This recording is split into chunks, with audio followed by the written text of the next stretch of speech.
Welcome to Matenaer On Air. Jane Matenaer, Greg Bach, and Kelvin Butenhoff coming to you from our studio in downtown Waukesha. You can join us anytime. Call or text 855-75-CIVIC, 855-752-4842, or leave a comment on the live stream if you're watching on Facebook, YouTube, and what used to be Twitter. Busy show coming up for you today. Lots of things going on. Coming up at 11:06, we're going to be joined in studio by Colleen McCarthy with Aversity, and we're going to be talking about organ donations. And it is going to be easier now for people to make organ donations. So we're going to find out about that. It's really it is so important. There are so many people who are on waiting lists. Yeah, I have a friend who's on a waiting list right now for a kidney. Seriously. Yes. And that can take years. Yep. And sometimes these people don't have years. Nope. And I always figure, again, my father was a mortician. I'm not going to need it when I'm gone. By the way, happy Mortician's Day. It's like International or National Morticians Funeral Directors Day. We talked about it this morning. I thought of you immediately. I didn't know that. Happy to you and those who celebrate. And it's a smaller group. And, we wear black. So and you look good too. You look darn good. It's a lot of fun. But anyway, Colleen McCarthy will be here at 11:06 to talk about organ donation. If it's something that you've been thinking about, I highly encourage you to stick around. And then later this hour, we haven't done this in a while. It's going to be 3 headlines and a lie. Greg Bach will have to determine out of the 4 items that I read to him, which one is a lie and which 3 are true. That's coming up at 10:50. You can play along at home if you like. And just a reminder as well, if you have a guest you would like us to talk to or something going on in your community, wherever you are in Wisconsin, it could be in Park Falls, it could be in Hayward, you could be in Eau Claire or Oshkosh. Amory. In Amory as well. Shoot us an email. Jane says at civicmedia.us. Super easy. Jane says at civicmedia.us. Did want to start out just with a reminder. National Weather Service has issued an alert for fire conditions in southern Wisconsin as of this morning. And I know it seems like we just got all that rain last week, but we're still behind in moisture, and we've got winds that are pretty busy today. Winds kicking up, and breezy southwest winds and low relative humidities give outdoor fires the potential to quickly spread. Any burning, according to the National Weather Service, should be done with extreme caution. Maybe wait a couple days. Yeah. If it doesn't have to be today, then don't burn today.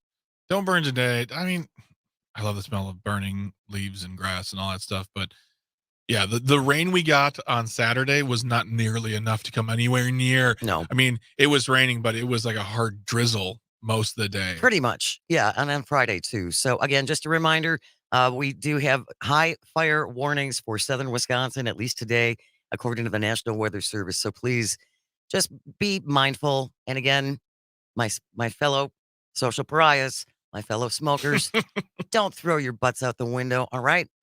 I don't want to have to pull you over. Throw them at your enemies. I'm just kidding. No, don't do that. Don't do that either. I appreciate that. All right. What a surprise, Greg Bach. What?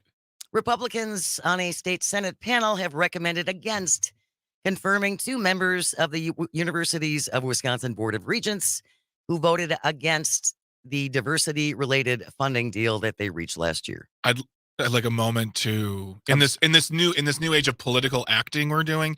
I'd like to put on for you my surprised response. So, okay. Take a moment. What? It's shocking. Yeah. The Senate, doth say I shock. Yeah. The Senate Committee on Universities and Revenue voted 5-3 along party lines last Thursday to reject Regents John Miller and Dana Wachs. The state Senate's Republicans have a majority, 20-10, is meeting this week. So far, their agenda not announced. If the full Senate votes against confirming these 2, they would effectively be fired. Okay. So again, the Republicans continue to do what they want to do and remake everything in the image that they want. And again, I think this is a good reminder, folks, of why ending the gerrymander is so important. And they might be, hands clasped, twisting mustaches. This is what we're going to do. But their actions also just make them look like petulant teenagers. I don't think they care. Like, we didn't get our way, so we're going to fire you. But they've been doing that for the last decade. I know. It's just I think they've embraced the petulant teenager they're getting their last little bit out. They're just trying to squeeze the last juice out of that fruit while they can. while they can. But I mean, I I have a feeling that most of them who get to stay in office even after the maps are and the elections happen, they're still going to do little to no work to keep those seats. We talk about that too. It's like they're not going to be held accountable. They're going to have to listen to the people. I bet you a lot of them won't. They don't have to. Well, right. I Yeah. mean, life has been pretty good for the last 10, 12 years. Yeah.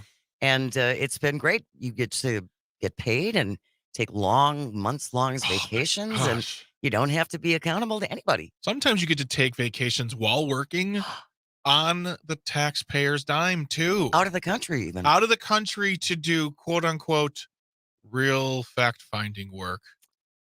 These If you two appointees to the board, Watson Miller, appointed by Governor Evers in 2022, Miller in 2021, they each voted against the deal brokered by Assembly Speaker Robin Voss to end funding for DEI positions throughout the university system.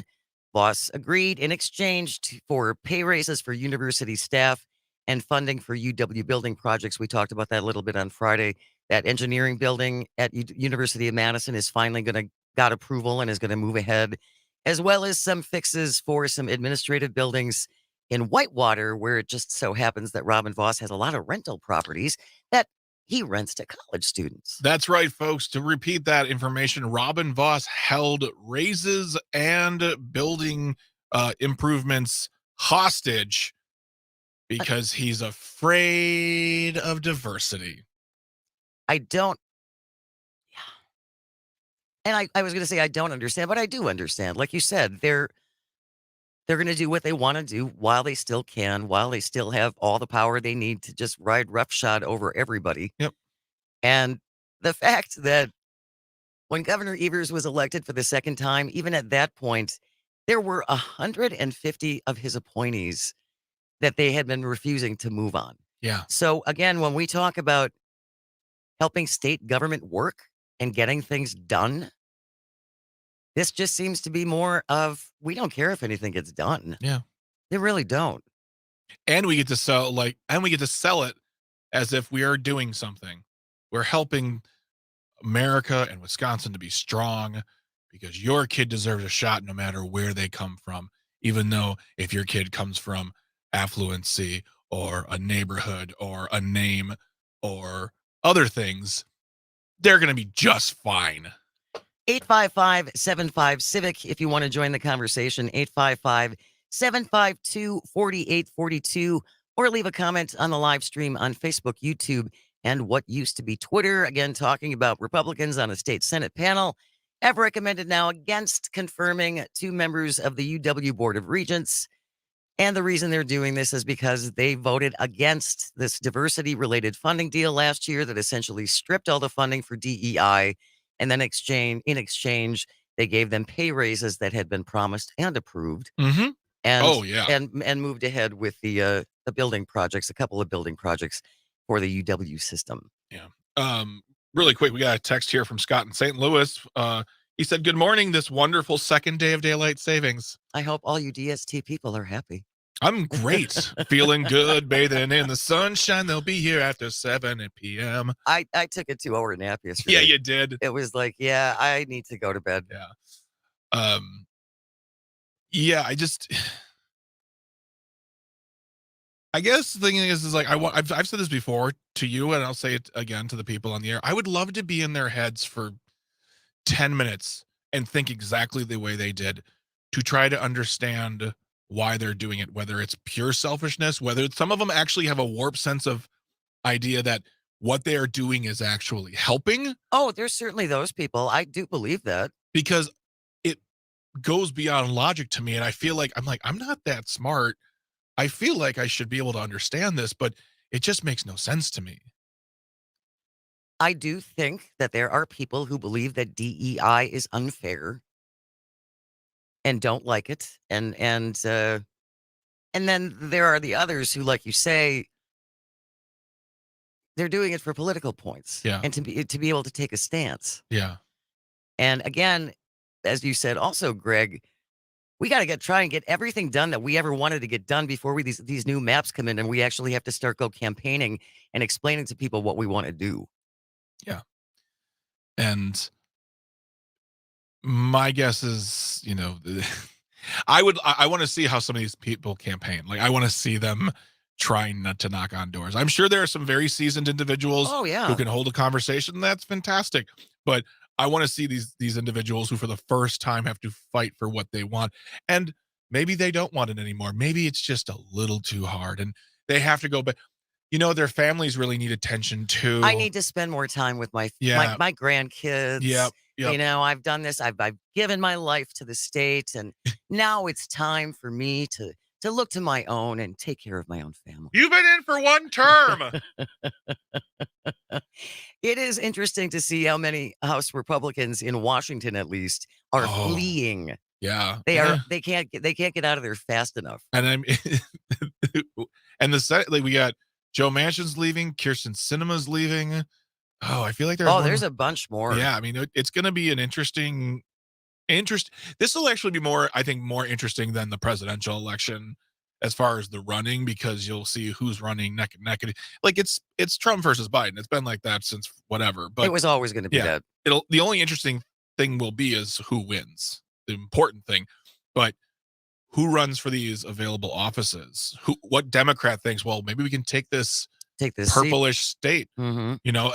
It's going to be fun to watch, and also very it's going to give me anxiety and acid reflux. Well, if you've ever thought about running for office, this is a really good time to consider it. Yeah. Seriously, if there's something that you think you can bring to the people of Wisconsin, I highly encourage you to look more seriously into this.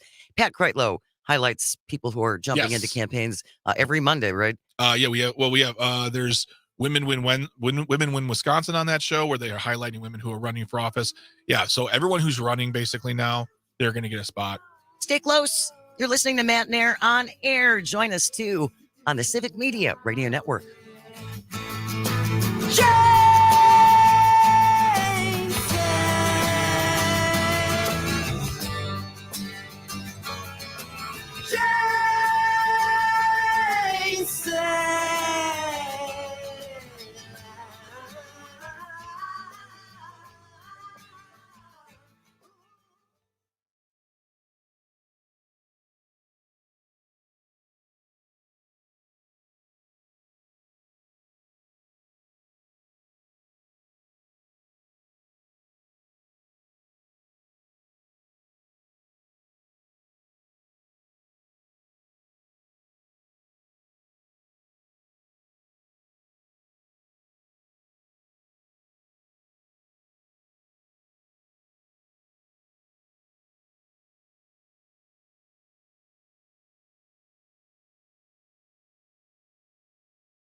I took popcorn while I did the movie show.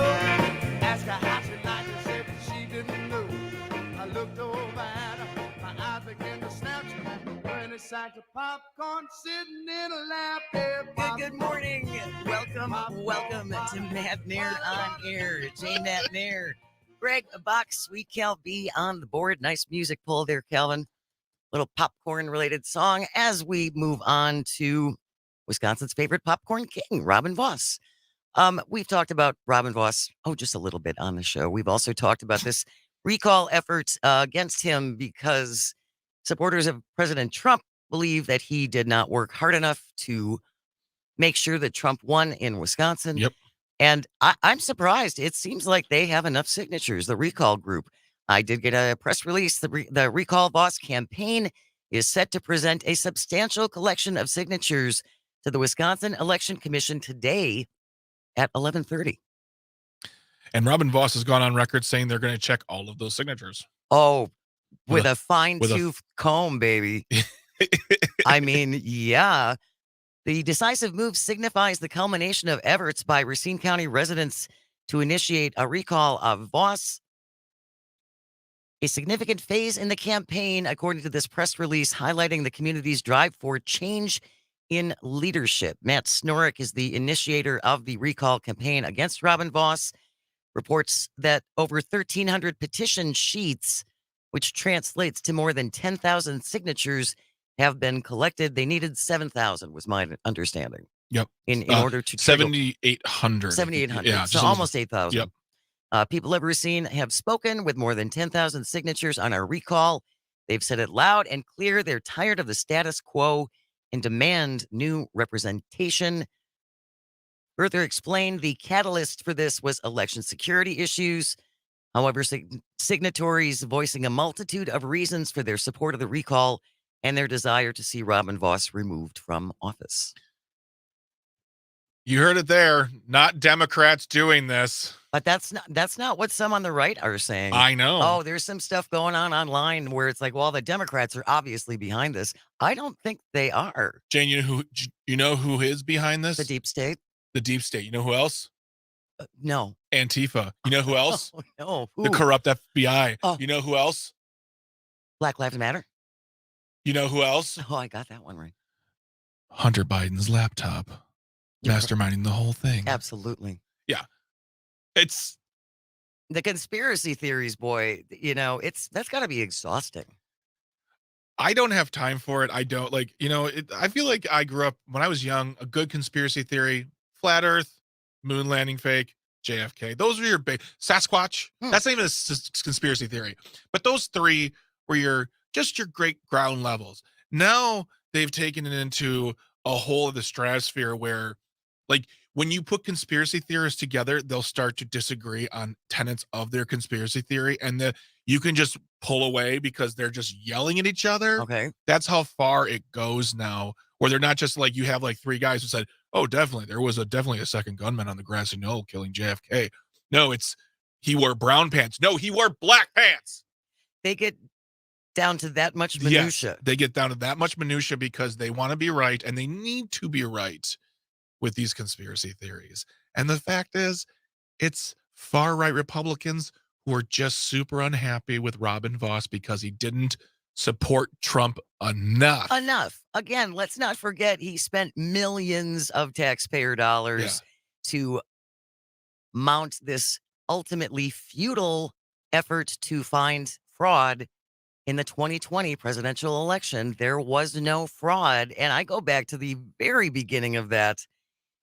If you're on the same ballot with the person who lost, and you say the election was stolen, doesn't that eradicate your victory too? And every other victory. If it was fraudulent, the whole ballot was fraudulent, or only the Trump votes were fraudulent. That makes we're not gonna no sense. We're not gonna try to dig that deep. And also, when we say the election was legitimate and it was safe, that's not us saying that just because we're pulling it out of the sky. That is coming from the mouth of Robin Voss, who has said now on record many times the 2020 election was secure, safe, fair, and I wanted to call him the popcorn emperor because but Trump lost. He did lose, and that's it. Yes, pretty much so. Bill from Oconomowoc is on the line. Good morning, Bill. Thank you so much for joining us. I know this is one of your favorite topics when we talk about the Popcorn King. Oh, the Popcorn King. I got a picture hanging in our living room and with a little light on it. We'd shut it off at night. But no, Robin Voss, I just love to talk about that guy. How much do you think, and you guys can just talk about it on air, what he has accumulated and wasting taxpayers' dollars in the dog chasing his tail? He has had all these investigations. It's cost us millions. Yep. Millions by doing this stuff, and yet he produces nothing as far as bringing both parties together and making Wisconsin a better place. I'll hang up and just let you go with it. And then if you want, if you just run out of ideas, just toss our buddy Ron Johnson in there, and that'll give you another, I mean, Ron Johnson just creates conversation also. Bill, Thanks to Al, keep doing the Bill, job. don't go away. Hang on one second, though. You know what I think the difference, though, is, Bill? I think Ron Johnson genuinely believes the stuff that he says.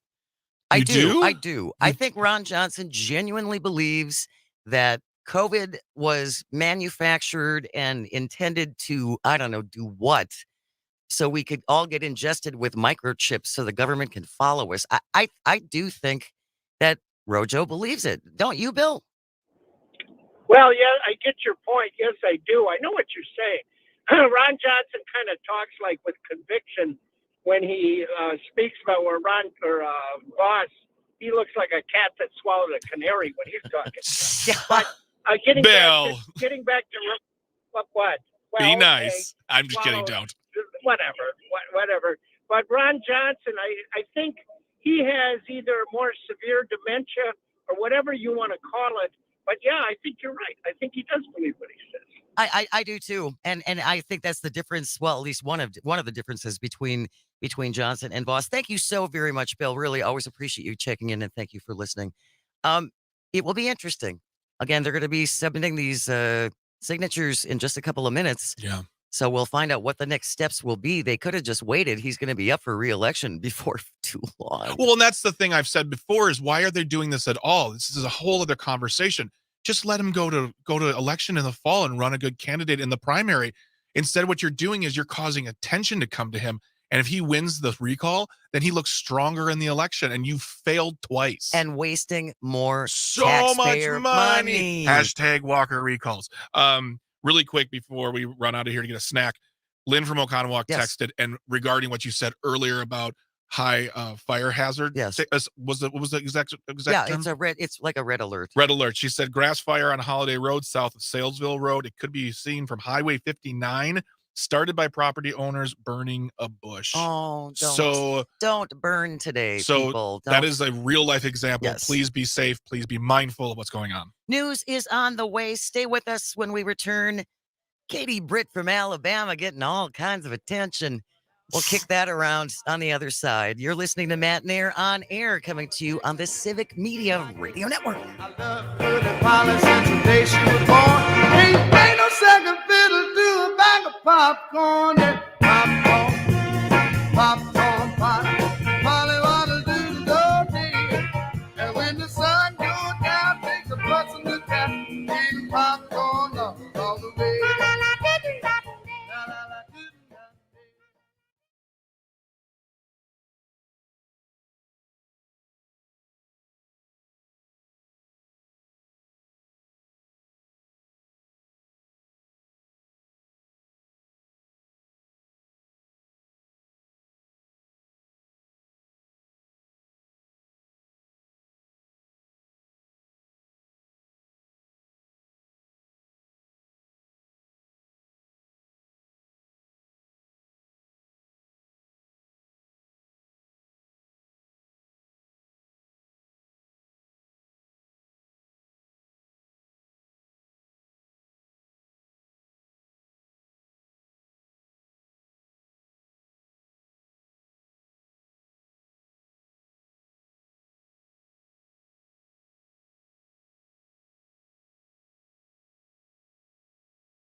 855-75-CIVIC, 855-752-4842.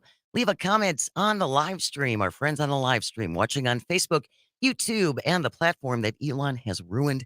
We were talking about recall efforts against Robin Voss. Supposedly, this group is going to be presenting their signatures. They should have started right now at the Wisconsin Elections Commission, and they claim they've got what should be 10,000 signatures, which would be enough to move forward. And Tom from LA is on the line. Thanks for your patience, Tom. What do you want to say? Good morning, Jane. First off, we the people ultimately are the government, not the corporations, and we must all realize that.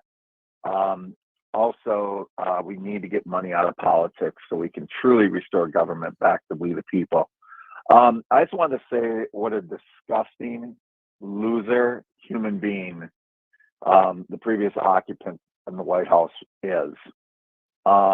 This weekend, apparently, there was some rally or whatever you call those things. And he basically was making fun of Joe Biden's stuttering. Yep, that's how he started out. Yeah, and that to me, any kids out there that have a stuttering issue, anybody who's a parent out there that actually, cares about this issue with their kids who might have a stutter. Yep. That just think about that. If that's the type of person you would want as the leader of the country. And I really hope people to really think about it. And when they look at their children, even if they're Republicans, and say, my God, I mean, this has just gone too far. But Tom, I mean, when he was first campaigning, he mocked a disabled reporter and they laughed. And when he mocked Joe Biden's stutter over the weekend, the crowd laughed. I mean, they laughed about Nancy Pelosi's husband getting attacked with a hammer. They've had jokes about that. The whole crowd breaks out laughing. They've made jokes about sexual assault. And it's a laugh track, man. They're laughing. And I think that concerns me more than anything is the psychology involved in getting people to join in on the pile-on. Yeah. And what that means going forward, because you need your followers to embrace this kind of stuff. You need them to want to be part of this toxicity, because that's what it is. And they want to be part of it. Yes, they do. Yeah. So there is some psychology involved in this, Tom, that I find it really, really disturbing that people can watch the former president of the United States use these cheap, petty insults and think that's the guy I want. That's the guy who we should emulate. Right, Tom? I just have to believe that, 30% of this country, is what he's got, and that we do have some sensible Republicans like the Lincoln Project and people like that are not going to fall for this. I mean, the media shows it almost like they're a majority. I don't believe they're a majority, and I really believe that anybody out there that, is a Republican that has a mind of their own, I guess is the best way to put it, would look at that and say, you know what, this is disgusting. And even if I voted for him in the past, I just can't do it now. Thank you so much, Tom. Really appreciate you calling as always and for listening too. There's two things I want to say about this. It's disgusting. It's embarrassing.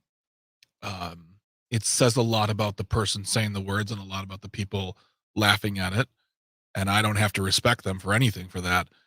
And let us not forget that last week, a man disrespected the president during a speech in the House of Congress for being too mean to the former president when all the president said was he did a bad job. So there's a certain amount of hypocrisy we're dealing with where the former president gets to make fun of a man's speech impediment. Right. And we're just supposed to take it as it's a joke. It's funny. It's just, why can't we just make jokes? It's not like he meant it or whatever BS they want to shovel at me or whatever when we're talking about comedy in general, when someone wants to punch down on someone who has a speech impediment, learning disability, whether it's who they love or what they look like. I'm tired of it. And I'm going to issue a challenge to anyone who is a conservative listening to this show and has children.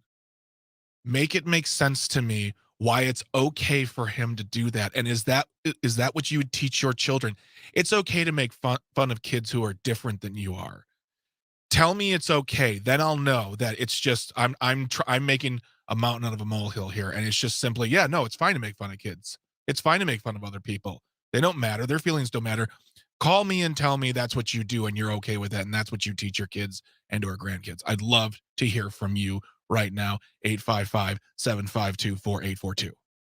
Well done. Thank you.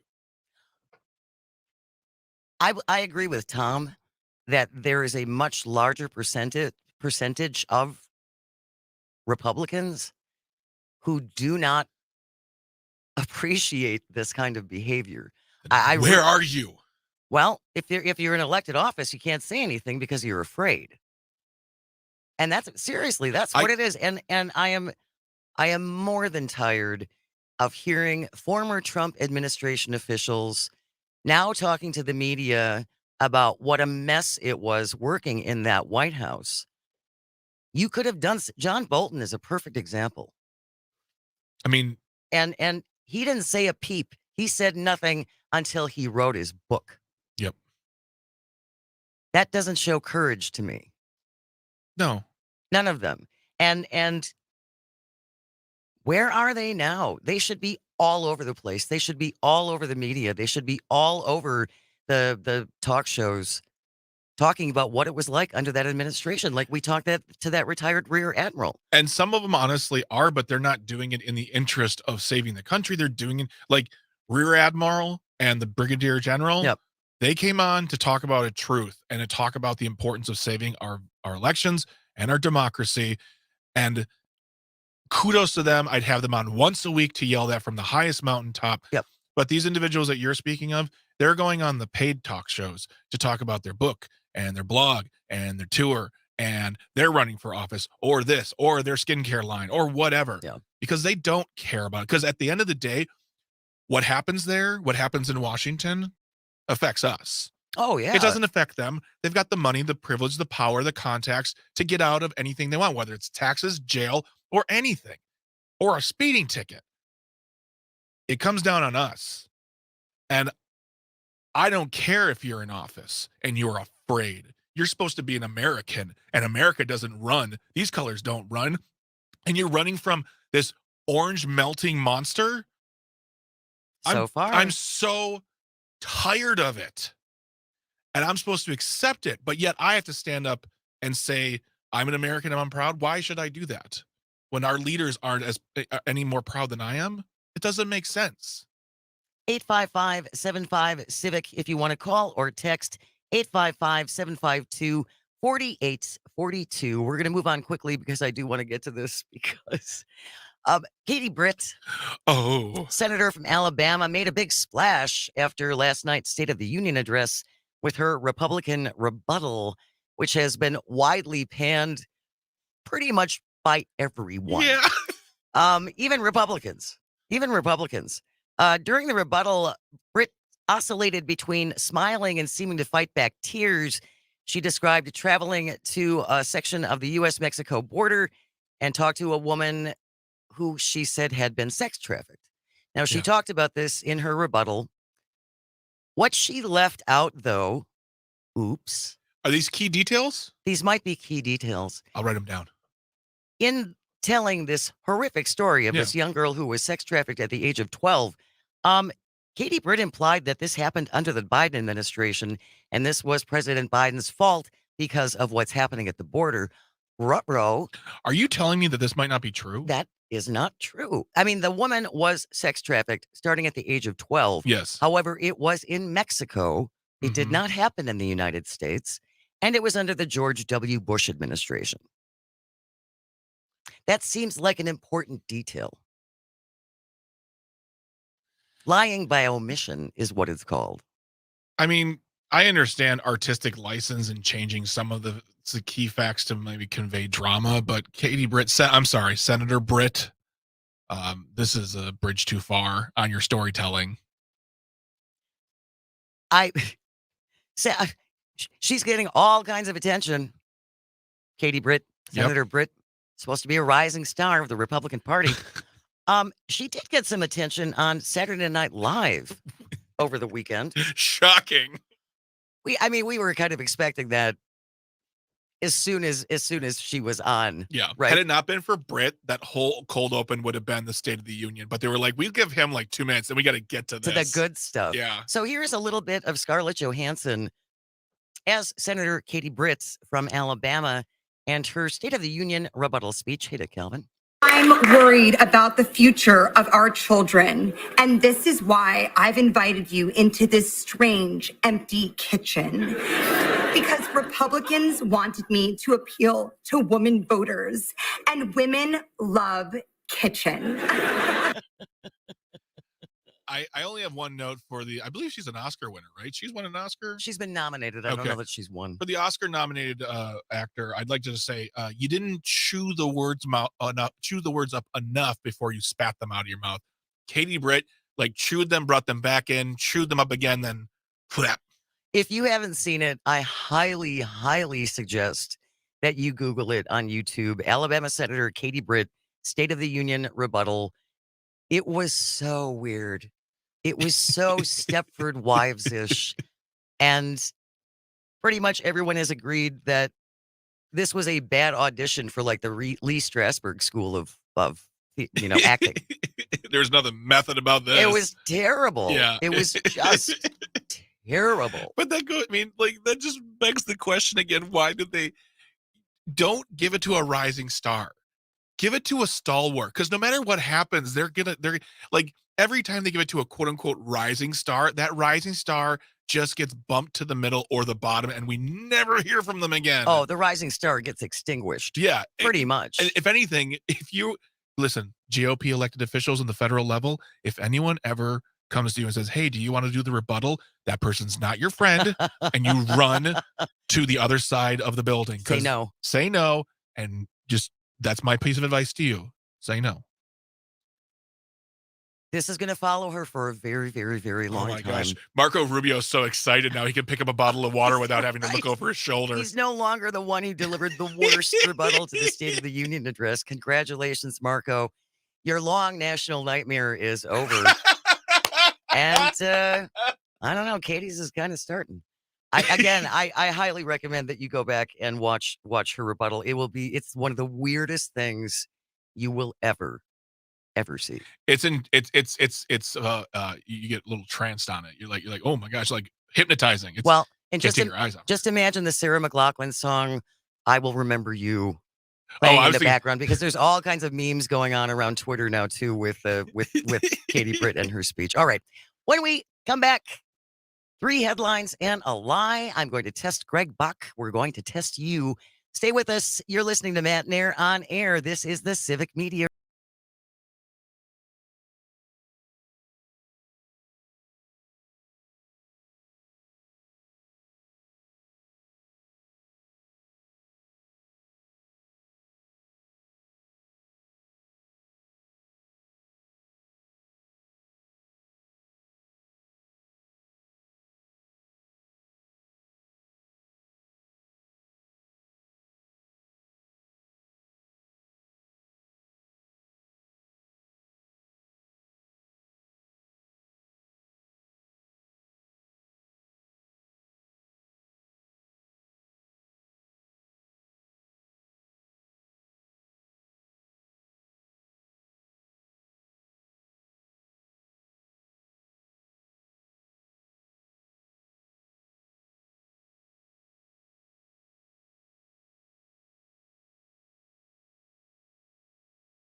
One heart's breaking, the other's just fine. She tells me she loves me, two truths and a lie. Calvin, you are knocking it out of the park this morning. Good morning. Welcome to Matenaer On Air. Jane Matenaer, Greg Bach.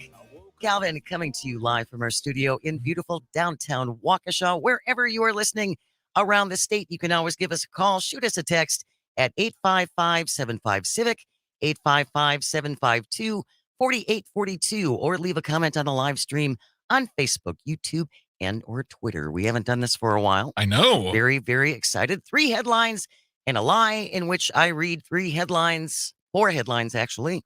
3 of them are accurate and 1 is a lie. Greg Bach, you will have to decide which one is the lie. Are you ready? Yes. All right, you ready to take the challenge? Unfortunately, I think some of these you know. Well, we'll see. Oh, no. We'll see. We'll see how you do. All right, number 1. On February 29th, President Biden posted on Instagram about the wildfires that were going on in Texas. And he said, quote, "If you fly over these areas that are burned to the ground, you'll see in the midst of homes that are totally destroyed, one home sitting there because it had the right roof on it," unquote. He was talking about what the roof is made of, Yeah. what the roofing materials are made of. Yeah. That's not how things went in the loony sphere. Remember the blue roofs during the fires in Hawaii? President Biden just seemed to confirm our suspicions, text on the video read. Last year, when wildfires devastated Maui, Hawaii, social media users claimed the Biden administration directed weapons to start the fires, but blue cars, homes, and other structures that were blue were spared. Okay, so that's one headline? That's one headline. Okay. All right, headline number 2. Scientists in the Amazon have discovered a new species of worm, the 10-foot-long Lumbricus terrestris. Has the nickname of Wiggles because it was discovered by Professor Lance Wiggleman of England. Okay, I feel like that's all true except for the very last part, but it's also an English person, so Lance Wiggleman. It could be a long line of Wigglemans. Generations of Wigglemans. I am the 4th generation Wiggleman. I am and Duke Wiggleton. I proudly carry on the Wiggleman name. Welcome to Castle Wiggles. All right, All right. 3 headlines and a lie. Number 3. Kenosha Sheriff's deputies escorted a 450-pound pig back home. It's unknown how the pig, named Kevin Bacon, escaped, but it actually got about a mile away before his burst for freedom was up. That's just a mean name to give a pig. Kevin Bacon? Yeah, that's a mean. It's a gimme. You got it. No? Uninspired and mean. All right. 3 headlines and a lie. Number 4. A 57-year-old woman, Greg, went into a hospital for an MRI. Yeah. Unbeknownst to the medical team, she had a concealed handgun on her. This attracted the magnet of the MRI, causing the gun to fire a single round, hitting her in the right buttock. The injury said to be small and superficial. She's healing well. She had been through a screening process where she was asked if she had any objects containing iron, and she said no to all of the questions. My gun's made of metal. 3 headlines and a lie, Greg Bach. We have the Biden administration targeting non-blue structures in areas of wildfires. Yep. We have the discovery of a new species of worm in the Amazon. The 10-foot-long worm now has the nickname of Wiggles. Yeah. Kenosha sheriff's deputies escort a 450 pig back home after it escaped. It got about a mile away, and then they got Kevin Bacon back home. And finally, 57-year-old woman in a Wisconsin hospital goes in with carrying a concealed gun that sets off the magnet in the MRI machine, which then triggers the weapon, which shoots her in the cheeks. 3 headlines and a lie. Greg Bach, which one are you going with? Calvin, let's either have applause or the loser horn, I think. Oh! Sorry, it's harsh. I mostly my dignity. I am gonna go with, I think the Kenosha story is I already regret my answer. You believe the Kenosha Kevin Bacon? No, I don't. Wait a minute. Okay, fine. Kevin Bacon. Fine. No, that is true. I knew it. I don't know anything about my city. That is true. Give it.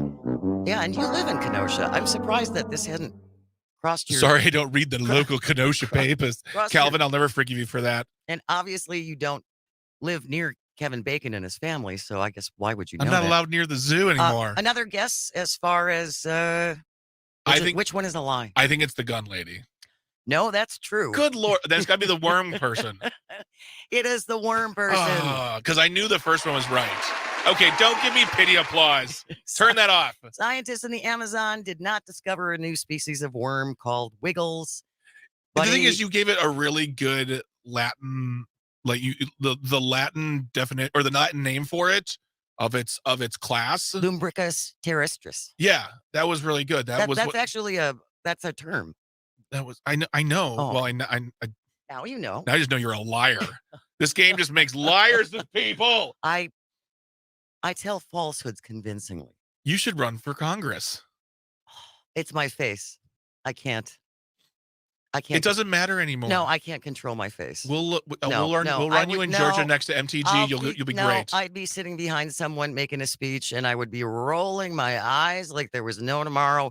I would never last. I think you'd get way more votes. Did you ever see Nancy Pelosi? Nancy Pelosi didn't have a problem that with the clapping and the.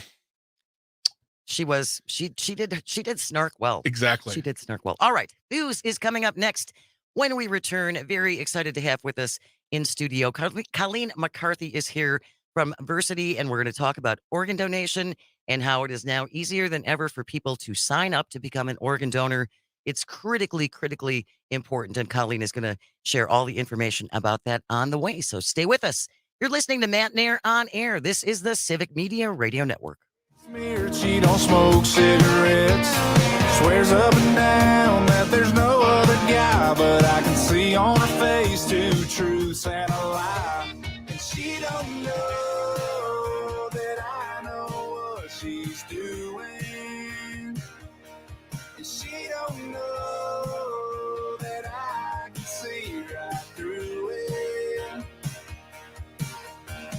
One heart's breaking, the other's just fine. She tells me she loves me, two truths and a lie.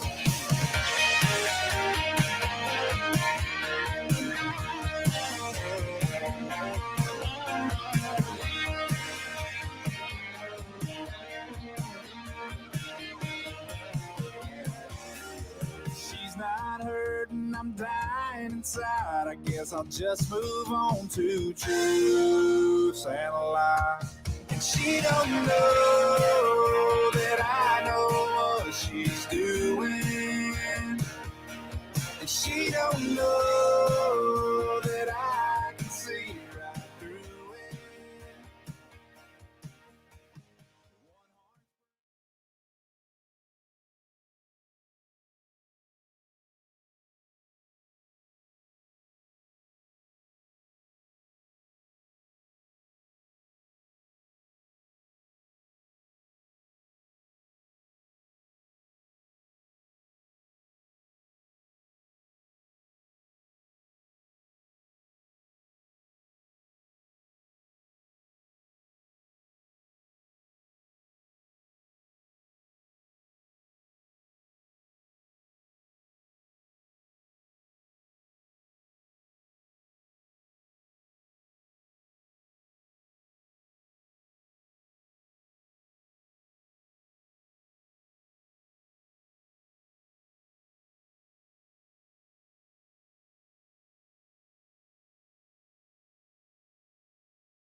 and welcome to Matenaer On Air. Thank you so very, very much for joining us.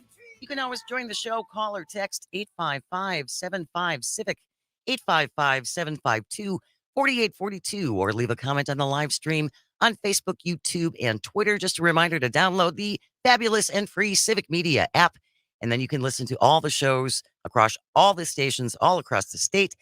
Todd Alba's show coming up right after us. He's wonderful from 12 to 2. And then the Maggie Dawn show from 2 to 4 p.m. Very excited to have with us in studio from Versity. Colleen McCarthy is here. Good to see you again, Colleen. Thank you so much for coming in. Wanted to talk about a release that I saw a couple of weeks ago.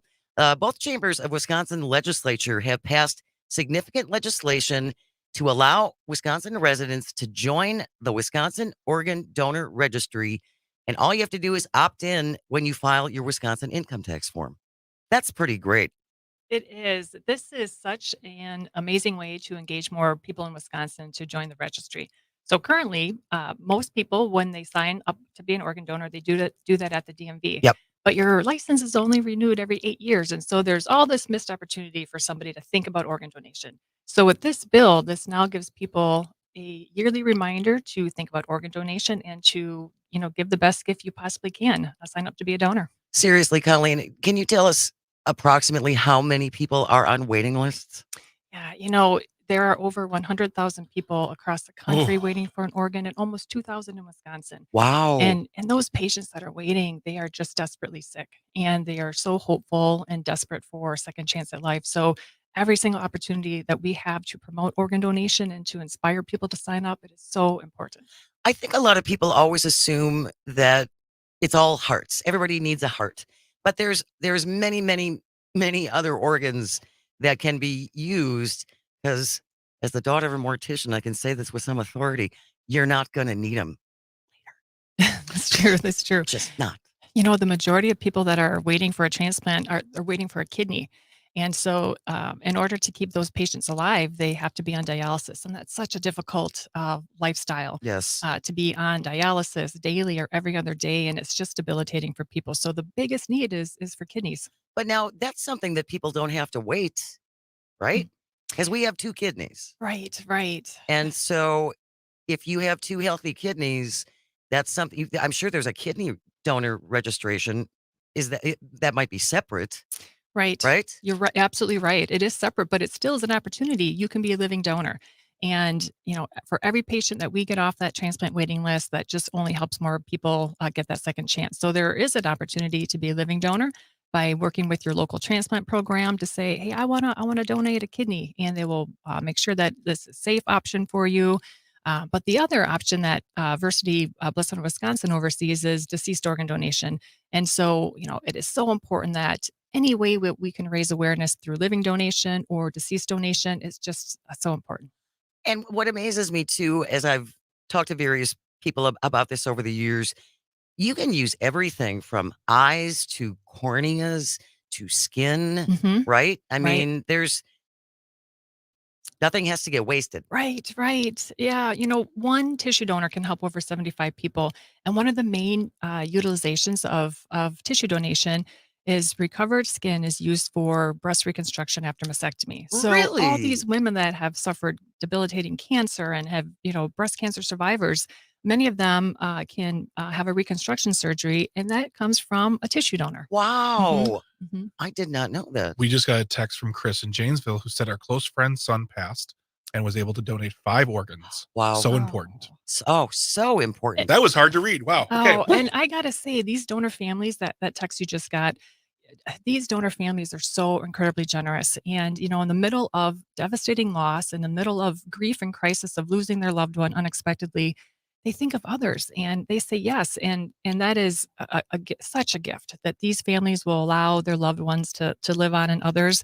And the peace and comfort that it gives these donor families down the road. Again, this is so helpful for them. It's helpful for patients, but it also helps these families get through some really difficult grief. I bet Mhm. it really helps in the healing It does. to know that your son or your wife or is living on. Yes. A part of them is living on and bringing joy and a fulfilling life to others. Their legacy lives on. Right. Yes, it's amazing. That's The wonderful. example, Colleen McCarthy Ah. is our guest. She's with Versity, Wisconsin, and we're talking about organ donation. And now, is it still waiting? Are we still waiting for Governor Evers to sign off on this? That's right. That's the next step. Okay. So this measure passed both houses. Oh my God, we actually got something done bipartisanly. but this happens. Yes. This does happen. Yes. And we like to highlight things where both sides can actually come together and do something. I don't know, that's good for everybody. Yes. So that's great. So what this will do is allow Wisconsin residents to sign up to the Organ Donor Registry just when you file your Wisconsin income tax forms. So we're waiting for the governor to sign it. So this would then kick in maybe next year. That's right. That's Okay. right. And Wisconsin really has a long history of supporting organ donation. The legislature does. Going back to when Tommy Thompson was governor, the governors since then do an annual gift of life ceremony for all the Wisconsin organ donors from the prior year. So just years and years of support in Wisconsin. It's a beautiful legacy again to these donor families. Is this something, Colleen, that's less hush hush, that people are less, that you factor, that people are more willing to talk about this? I think that's been part of the problem that we've seen our organ donation registry flat for several years. It's not always necessarily a fun topic to talk about. And so, really the decision to be a donor is part of your, end of life planning, your health, your advanced healthcare planning, what you want to happen after you're no longer here. And so that's not a pleasant topic. And so we just want to highlight, the need for organ donation and focus on that and what an easy gift that you can leave behind. Well, and you said something very important, and I hate to be, no, I'm it's my job to be the killer of joy. You have to write it down. It has to be either on your driver's license, because I'm an organ donor, and so I have the little dot on it that says that I'm an organ donor, or it needs to be in your will, because tragically, this does happen. After some people die, their family decides they want to do something else. It happens. And there's nothing stating the fact that you wanted this Right. thing. So you absolutely need to be very precise about this and make sure that it's all done legally so that your wishes are followed. And again, we've talked to, we have a friend who's a lawyer who Joe McClure, Yes. who we've talked to about setting up plans for, states and as you age. And these are hard discussions, but it's the circle of life, baby. It is. Yeah, you're right. And it's one less decision that your family needs to make at a very difficult time. So it can take that burden off a family to make that decision while they're dealing with so many other difficult things in the middle of sadness. So it eases burden for your family too. So when we talk about the difficult decisions, when someone decides or they're in the decision-making process to donate an organ while they're still alive, of course, I've had it on my card since I could drive, and I don't have to worry about it when I'm gone. But if I'm looking to donate something, what are the biggest myths or concerns that people are faced with, or they're thinking going into it, and how do you dispel them? Because you're giving up a kidney or giving up whatever, and people might be scared of that. I think that's one of the reasons why the conversation's hard. People are just scared of the unknown. Oh, you're right. That's a great question. One of the things that we consistently hear is, if I sign up to be a donor and I'm admitted to a hospital after a terrible accident, will they save me, or will they let me die so that my organs can be used for someone else? And that's a fear that we hear. I didn't know that at all. That would never have crossed my mind. Oh my gosh. And I think that speaks to, lack of trust in healthcare system. So I think, the lack of trust impacts organ donation. Disparities in healthcare impact organ donation as well, unfortunately. And so we just have to keep reassuring people that every effort is made to save your life. That's the goal. That's always the goal. And this only happens after all those efforts have been exhausted. Yeah. And if that were happening, I think we'd be hearing a lot more. Yes. Organ donations are up 100%. Yeah. Right. What? And and I lost my cousin who just had asthma. Meanwhile, lots of dead died people. from asthma, but it reminds me of the movie Coma. Oh. This is going back a long, long time ago, but that was the premise. They intentionally put people into comas so they could harvest their organs. That doesn't happen. It people. does not. It That does not happen. No. And Chris from Janesville, who shared that their close friends whose son passed, they were able to donate 5 organs. Chris wanted us to honor Connor, Nikki, and Brad. Oh, that's wonderful. Absolutely. Question from a texter from the 262. What happens to the rest of the body after the selected organs get removed? After organ recovery occurs at the hospital in the operating room, the organ donor is reconstructed. And so families can have a funeral of their choice. They can have a viewing, they can proceed with their usual. What the family wants for their closure. So, organ and tissue donation does not impact a viewing, and families can still have that closure. I had no idea. I always assumed it would automatically be cremation, but that's not accurate. No, not at all. Not at all. Families can have that, that final goodbye in any manner that they want with organ and tissue donation. Colleen McCarthy is our guest from Versity, and we're talking about organ and tissue donation and how important it is, and a new bipartisan measure in Wisconsin that has now gone to Governor Evers' desk that would allow folks to sign up to be an organ donor when you file your Wisconsin income taxes, which I think is great. Catherine from Madison, listening here on WAUK. Jane, does organ donation cost the donor family any money? Oh, another great question. And no. The costs associated with the evaluation for organ donation and tissue donation does not, the family does not incur any of that. The recovery organizations do. And so again, there's not a financial disincentive for families to say yes to donation. That is covered, and hopefully that's not a barrier for families at all. If you have a question for Colleen, please feel free to call or text it in at 855-75-CIVIC. That's 855-752-4842, or leave a comment on the live stream. Okay, here's my question, Colleen, because I'm an organ donor and I have not necessarily lived the healthiest of lifestyles. So what if they open me up and it's like, yeah, none of this is good? That's a good Put it question back. too. Yeah.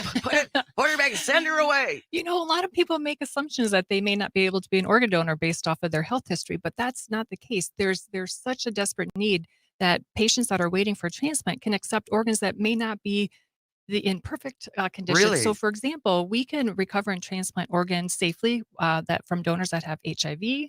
The oldest organ donor in the country was 96 years old. Seriously? Yeah, and so there's very, very, very few medical rule-outs for organ donation. The biggest rule-out is that in order to be a deceased organ donor, you have to pass away in a hospital on a ventilator. And that's the main reason why there's so few organ donors, because of that criteria. Okay, can you stay for another segment? Yes, of Wonderful. course. Again, if you have a question for Colleen, please text it in 855-75-CIVIC. We will continue this conversation about the importance of organ and tissue donation and how both sides of the aisle in Wisconsin agreed on something. I have to go lay down. They did it. I know. Stay close. You're listening to Matenaer On Air. This is the Civic Media Radio Network.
What could we have been called?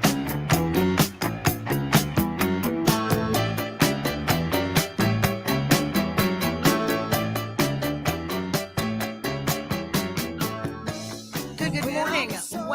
Welcome to Matenaer On Air. Jane Matenaer, Greg Bach, Calvin Butenhoff coming to you from our studio in gorgeous downtown Waukesha. You are always welcome to call or text at 855-75-CIVIC or leave a comment on the live stream if you're watching on Facebook, YouTube, and the platform that Elon has ruined. Our guest is Colleen McCarthy. She's Vice President of Versity, and we're talking about organ and tissue donation and a new measure that both sides of the aisle in Wisconsin came together on and is now on Governor Evers' desk that will allow people to sign up to be an organ donor when they file their Wisconsin income taxes. Not going to happen this year, hopefully that will happen next year. Rob from Port Edwards is on the line. Good morning, Rob. Did you have a question for Colleen? Good morning. Question and a quick comment. Long time ago, I signed up for the bone, where they draw your bone marrow for patients that have leukemia and such blood diseases. And do I have to periodically tickle these folks? Because I have yet to be contacted or sampled or anything. And on that note, I am part of, and I encourage anybody and everybody out there, join All of Us. It is a wonderful, wonderful genetics documenting program, and it's totally anonymous, which feeds into all of this stuff. We're all in this together, right? Yep. So if someone could explain the bone marrow, how that works, the network, do people that sign up for it have to continually tickle the donor center to make sure that they know you're still actively, you want to be a contributor? So any help on that would be really cool. Thanks, folks. Have a good day. Bye-bye. Oh, thank you for that question. You must be speaking of the National Bone Marrow Registry Program, and that's not something that our blood center coordinates, but it still is another way to help patients across the world receive a bone marrow transplant that have a cancer. And it's my understanding, and I'm not the expert on this, but it's my understanding that those matches are very rare. So it's also my understanding is that once you register and you provide your sample and your genetic typing, that you're in the registry for good. And so there may be some medical rule outs that I'm not aware of. There may be some age criteria that I'm not aware of. But I don't believe that once that you need to contact them again once you're in the registry. But yes, that is the National Bone Marrow Registry that has just a different set of medical criteria than organ and tissue donation do. Oh, Colleen, we're going to go back to, 'cause we were talking about this right before the break. I missed what Colleen said about the main reason organs are not accepted is, and then it was tied to a ventilator. Let's go back to that. Oh, sure. So in the United States, there are almost 3 million deaths every single year, but last year there was only 16,000 deceased organ donors. So very, very, very small percentage of deaths can result in organ donation. And the main reason is in order to be considered an organ donor, a person has to pass away in a hospital on a ventilator. And so when a person is on a ventilator, their body is getting oxygen, even though that they no longer have any brain function and can be declared brain dead.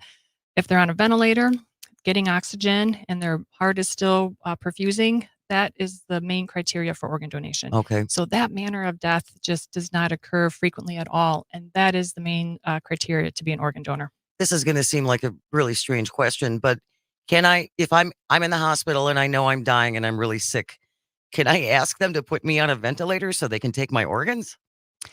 There are some other criteria besides being on a ventilator. In order for brain death to occur, there has to be obviously there's a devastating injury to the brain function, a lack of oxygen potentially, and so brain death is very strict criteria that all function of the brain no longer exists, and so that's what brain death criteria is. In order to be a donor, you either have to be declared brain dead or suffer a significant neurological injury. And so typically patients that are alert and on a ventilator are may not be good candidates, the right candidates for organ donation. And again, because this stuff is complicated and there's medical criteria, Sure. we always encourage people, you sign up and it'll be our responsibility as a recovery organization to do that careful evaluation. And we know that every single donor is so critical. One donor can save and help so many people. And so we are so careful and thoughtful about ensuring that we can put this incredible gift to use. We will find a recipient that's a good match. All you have to do is just say yes. Jack from Merrimack has been waiting on the line. Good morning, Jack. Thank you for your patience. Did you have a question for Colleen? No, just a statement to kind of reinforce what she said earlier. I will be 80 this year, and I've been on the organ donation list probably since I've been in my 20s. Fortunately for me, I haven't been available for donations. But at 80, my doctor tells me I still have a number of pretty good parts. So no matter, the point I want to make is, and reinforce this, no matter how old you are, even if you haven't signed up before, sign up. Yeah. It doesn't cost you anything. It doesn't cost your relatives anything, and it could save, or rather improve or increase another person's life, just dramatically. Absolutely, Jack. You're absolutely right. And thank you so much for listening and for checking in with us. And I think if you are an organ donor and you die and you're not on a ventilator, it's like that's unfortunate that your intention was there, but that is not the protocol. But nothing is lost, right? Right. Right. I mean, you're not Yeah. there. You don't lose anything by signing up to be an organ donor. You really don't. It's still the best. It's best to, I don't want to say take the chance, but if you just put that dot on your license or you tick that box next year on your taxes, you at least know you're giving it an opportunity. You're giving it a chance to do it. So, I think it's very important. I don't know. I think everyone should do it. Everyone was telling you before. I have a friend of mine who's looking for a kidney, and we're trying to find somebody, and there's hesitation, even in myself, because my thought is, if I give him, if it works, what happens if? What happens if my other kidney fails? What if if my wife needs a kidney? What if my mother needs a kidney? And so you have to deal with those things. But at the end of the day, I think it's important to be on that list. And if you can give, donate. We have a couple more people that are on the line, and I also have some questions on the text line. If you can spare a couple of more minutes, Colleen, Of course. that would be great. Colleen McCarthy is our guest. She is talking about organ and tissue donation. I see you on the line. Please hang on. We have news coming up next. We'll get to your questions on the text line as well. Stay close. You're listening to Matenaer On Air. This is the Civic Media Radio Network.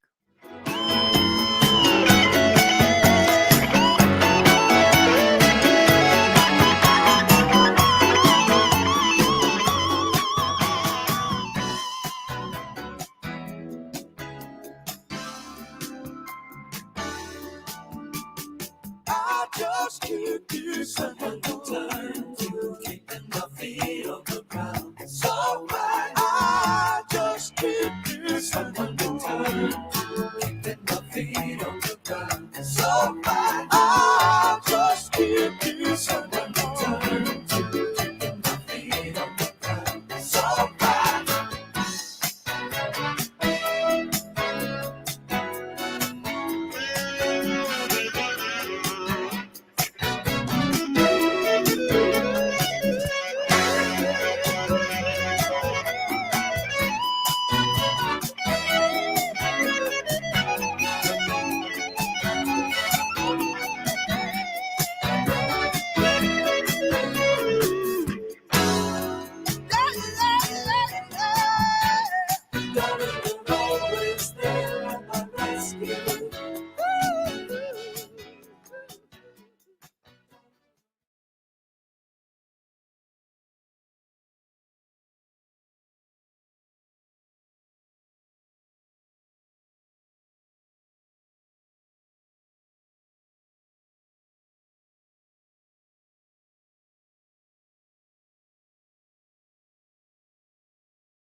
Good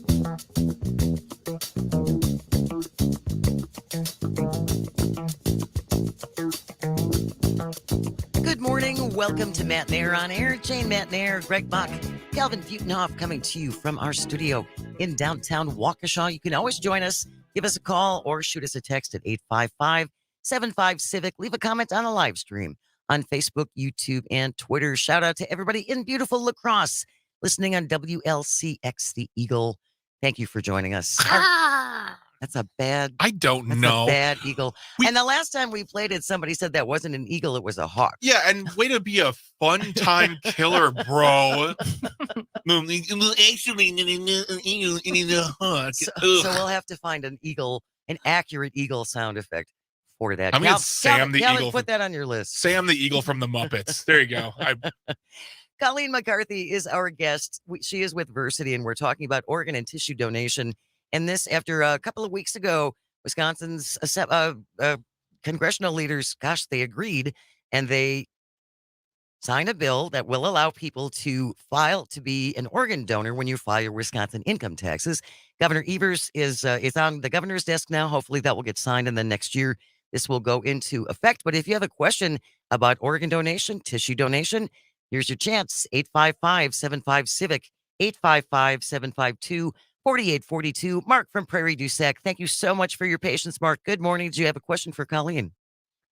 No problem. And let's not forget the other, not really an organ, but the donation that's needed, so desperately needed a lot of times, because I needed it desperately when I was doing my chemo and my various surgeries, is blood. And that's something that people can donate without actually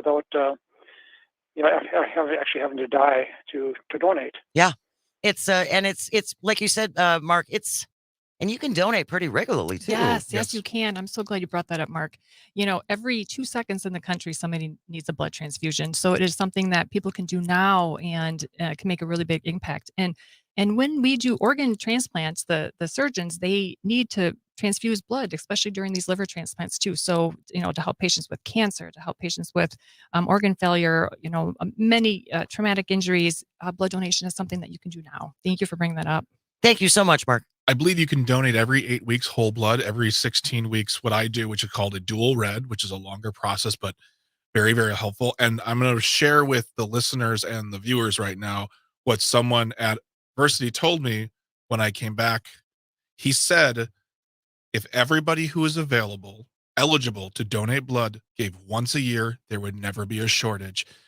I constantly get messages from groups saying we have a shortage of blood.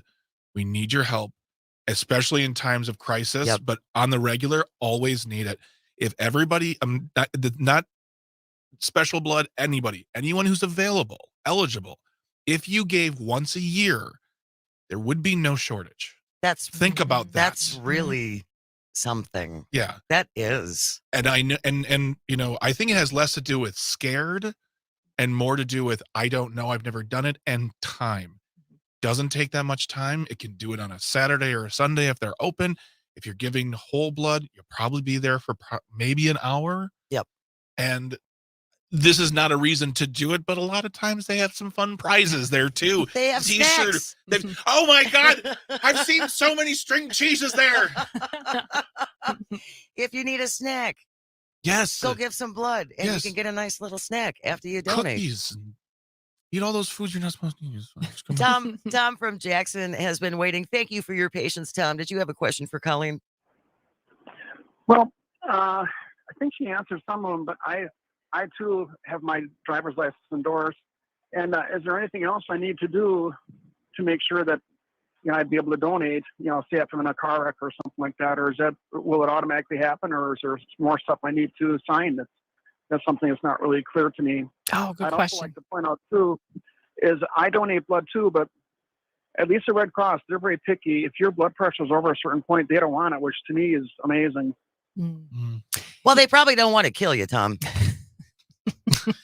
I'm just saying, it looks bad. It looks bad. You go in to donate blood and your blood pressure's skying, and all of a sudden they take it anyway, and you don't make it. Yeah, that's a tough sell. The Versity Blood Center of Wisconsin, we want to make sure that our blood donors are healthy and we take really good care of them. We give them a good experience so they come back, because what Greg said is true. There's just a desperate need. And donating blood now can help so many patients. And so, I would point out too that when you donate with our blood center, University Blood Center of Wisconsin, we are the main supplier of blood to hospitals in our service area. So that means your blood is impacting your community. Yeah. So, so I think it's so important to consider that as well. And your first question, as long as you sign up on the organ donation registry, you don't need to do anything else. But it is important, though, to let your family know. We always encourage people, let your family know you made a decision so they Yes. have awareness. But once you sign up on the registry, that decision is made, and we do appreciate that. But as you said, you have to talk to the loved ones. And if you can put it in your will, Mm-hmm.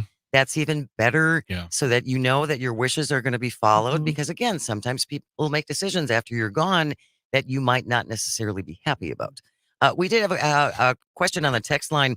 Andrew from Maine. It sounds like traumatic deaths like a car accident is unlikely to result in a donation. Is that accurate? Well, actually, if the car accident happens and the patient is able to be transferred to a hospital and arrive to the emergency room and stabilized, organ donation can happen then. It can. Yep. If the if the death does occur in the field after a car accident, there still could be an option for tissue donation. Okay. So that's really important too. But it is important to remember that in order for hearts and livers and things like that, the body still has to be functioning. There still has to be oxygen flowing through and everything in order to keep the organs alive. That's right. Right. That's right. Mhm. Linda from Eau Claire is on the line. Good morning, Linda. Thank you so much for calling. Did you have a question for Colleen? Yeah, I just have a question. I have a prepaid thing as far as cremation. And part of that policy is that wherever I die, that the body will be transported to the cremation center. Now, how does donating an organ fit in with that? Oh, good question. Thank you. You want to listen off the air, Linda? Sure. Okay. Thank you so much for calling. Thank you for listening. So the organ and tissue donation will not interfere with any of your plans, and so the recovery, the tissue or organ recovery, typically happens at the hospital where somebody passes away, and then the funeral home would transport the body to the funeral home that you have arranged. And so tissue donation, organ donation will not interfere with any of your plans that you've made.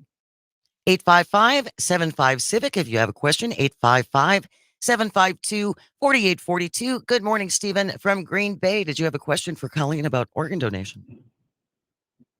I don't have a question. I have more of a comment. But I will say that I have been an organ donor since I've been old enough to hold a driver's license. Good for you. I think it's very important.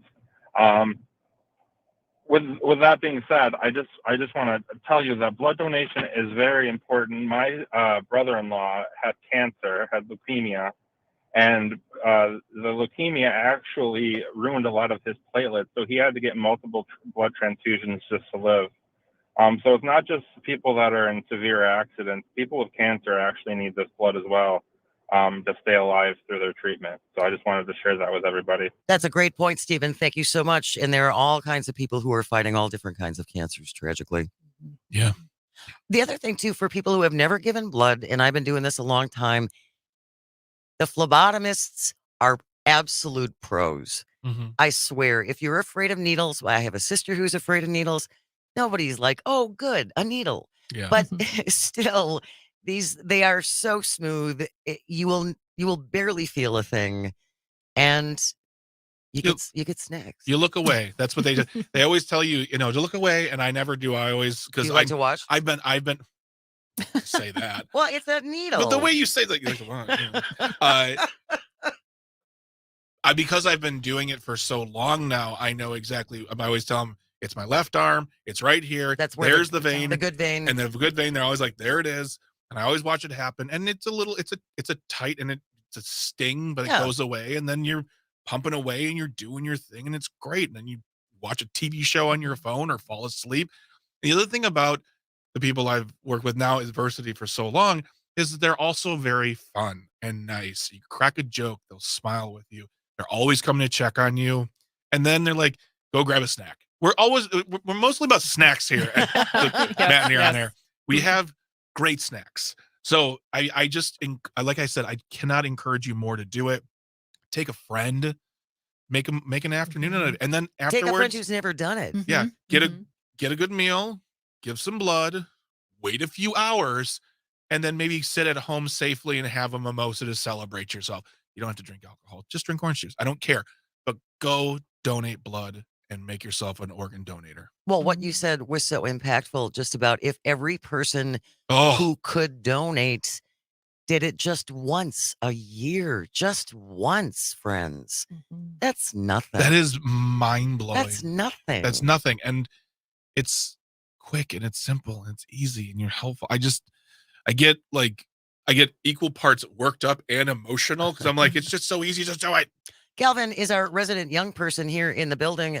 Calvin, I'm curious whether or not you or your friends, do you guys ever talk about at least blood donation? Is that something that, or they're not thinking about organ? 24-year-olds. 24, he's not thinking about organ donations, but what about blood? I can't say it's something that comes up very often. Good. I'm sorry. I donated once in high school. Good. And it was a fine experience. I haven't made time to do it since. We would love to have you come down to our Waukesha Donor Center. We can make sure that it's a good experience for you, that, our phlebotomists, they really do take care of our donors. And, especially for people that may be a little hesitant about a needle, we can help you get through that. We would love to help you get through that. Calvin, I think we need to organize a day trip for you and like 5 of your buddies, and we'll go to Versity and have a party. I can actually take it up a notch there. I don't know if this is what Versity does, but this is what I used to do when I worked at the city of Racine. I used to organize blood drives. That's really fun. That's a really important component too, isn't it, Colleen? Yes.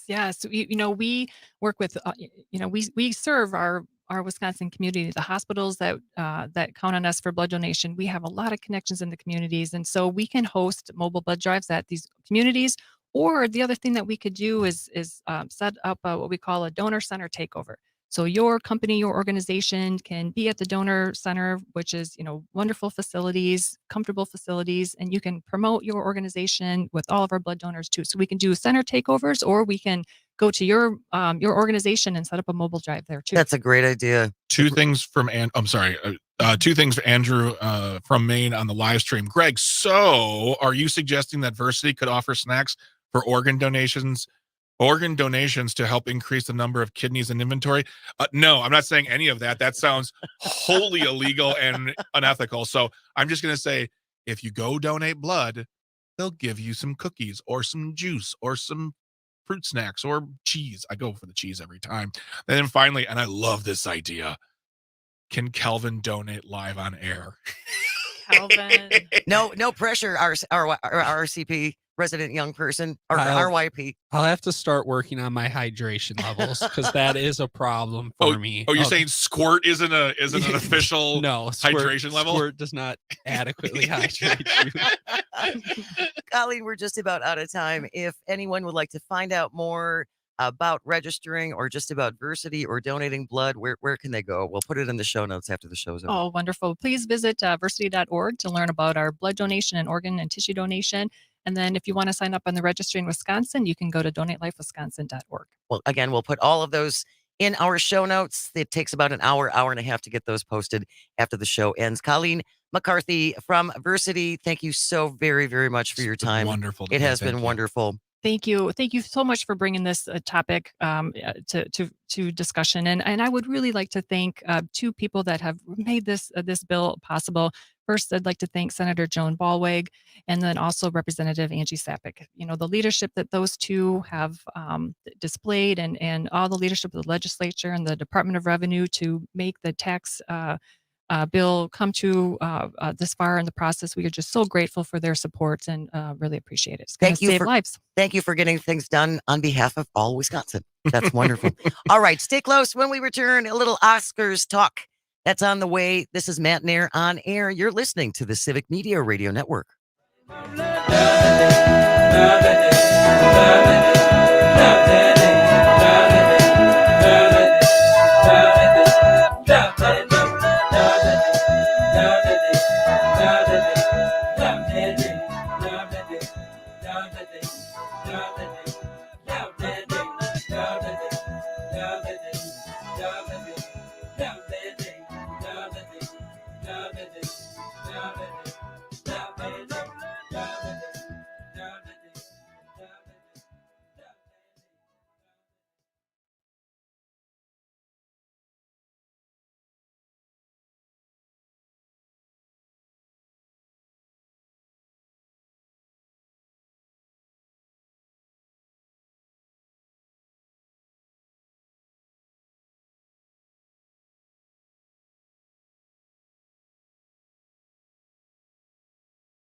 Welcome to Matenaer On Air. Jane Matenaer, Greg Bach, Dr. Slide on the board. You can join us at our studio in downtown Waukesha. Call or text at 855-75-CIVIC,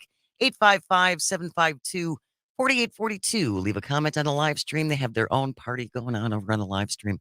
On I know. Facebook, YouTube, and or Twitter. Always great to see everybody interacting. And thank you so much for all the calls and all the texts and all the questions for Colleen, who is here from Versity, talking about organ and tissue donation, something really, really important. Yes. And it makes people squeamish, and I understand why, but it's still it's critically important.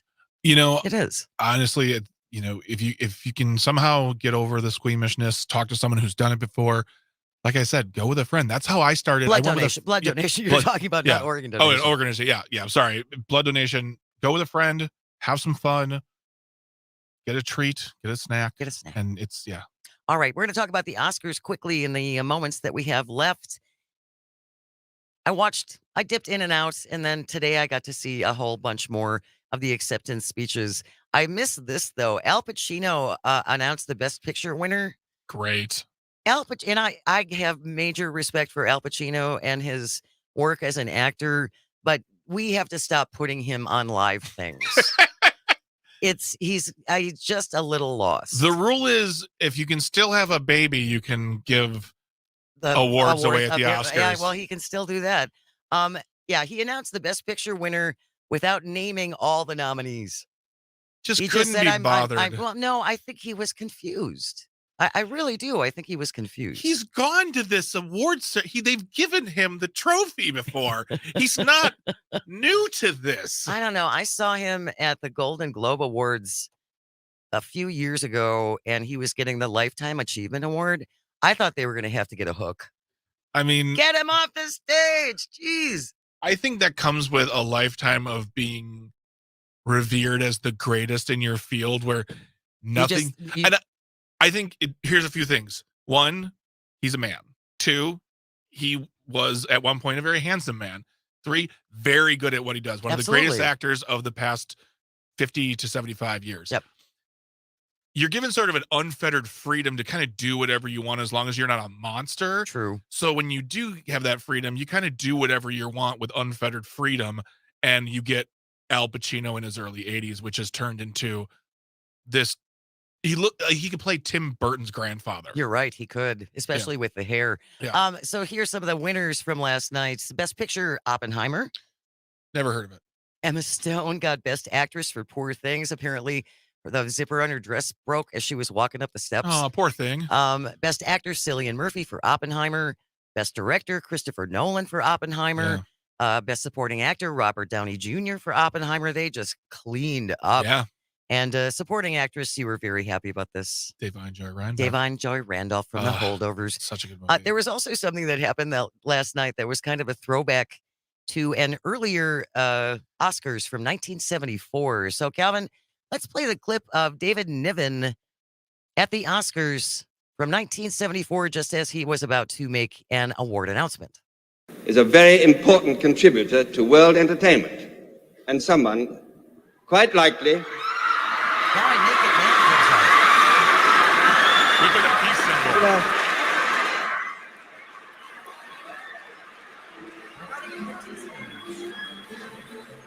The band is great.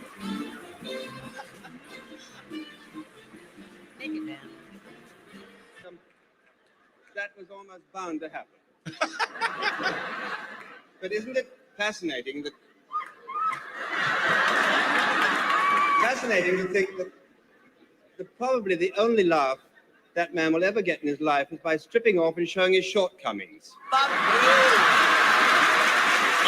David Niven with the swish. That dry English wit. He couldn't have handled it any better. I'm David Niven. I'm the most English man ever next to James Mason. It was so wonderful. Well, last night there was kind of a parallel appearance by John.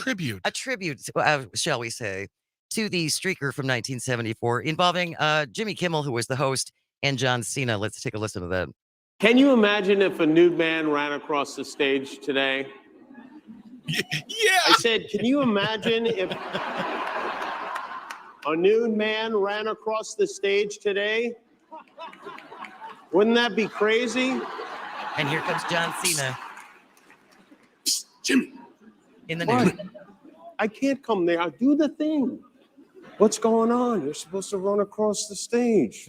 I changed my mind. I don't want to do the streaker bit anymore. What do you mean you don't want to do the streaker bit anymore? We're doing it. I just don't feel right about it. Man, it's an elegant event.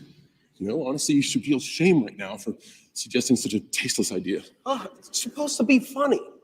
The male body is not a joke. Mine is. No, it's not. Fine, just give out the award then. God, the worst. So there's naked John Cena with a big envelope covering the critical areas, walking sideways over to the microphone Slowly. with his little envelope. Wearing Birkenstocks. With Birkenstocks, yes. Costumes.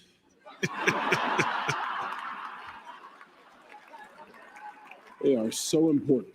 That was so Maybe the brilliant most important to thing- have him present the award for best costume. It was brilliant. It seems like there was a lot of fun happening. Absolutely. Cindy from Appleton. Good morning, Cindy. We only got a couple of minutes left. What do you want to say?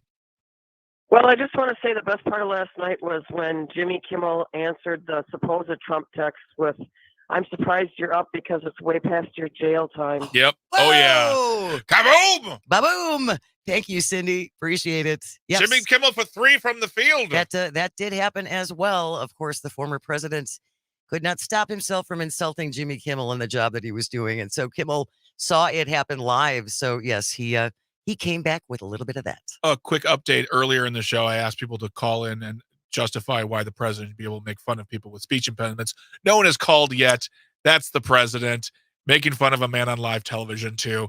Fun dude. All right. We have news coming up next. Thank you so very much to Colleen McCarthy with Versity for joining us today. Thank you, Greg and Calvin. Without you, we got nothing. Thank you for listening and calling and texting. It means everything.